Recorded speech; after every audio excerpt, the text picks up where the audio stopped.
ती महायुतीला दिलेली आहेत आणि ज्या पद्धतीने विरोधकांनी अपप्रचार करून भाजपला आणि महायुतीला बदनाम करण्याचा प्रयत्न केला होता त्याला सडकून लोकांनी उत्तर मतदानाच्या माध्यमातून दिलेला आहे।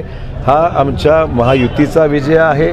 महायुतीमध्ये घटक पक्षांनी एकमेकांना सहकार्य करून एकजुटीचं प्रदर्शन केलं।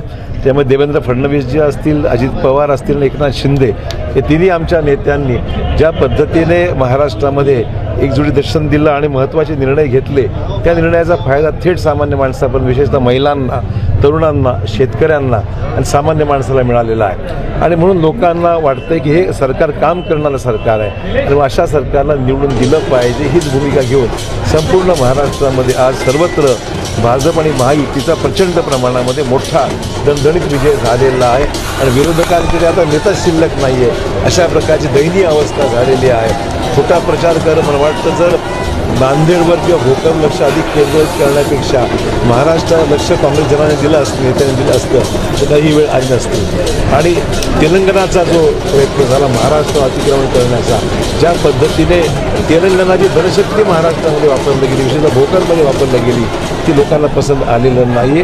हा खऱ्या अर्थाने जनशक्तीचा, तेलंगणाच्या जनशक्तीवर महाराष्ट्रातल्या जनशक्तीचा विजय आहे असं माझं मत आहे। जे जे भोकरमध्ये येऊन गेले ते सगळे पराभवाच्या शाळेत पाहायला मिळतात। तसंच होणार आहे।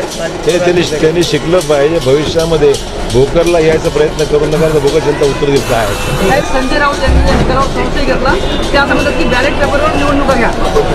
असं आहे, ज्या वेळेस पराभव होतो त्यावेळेस बॅलेट पेपरवर म्हणतात आणि ज्यावेळेस विजय होतो त्यावेळेस काय म्हणतात मग हे सोयीप्रमाणे अशा प्रकारची वक्तव्य केली जातात।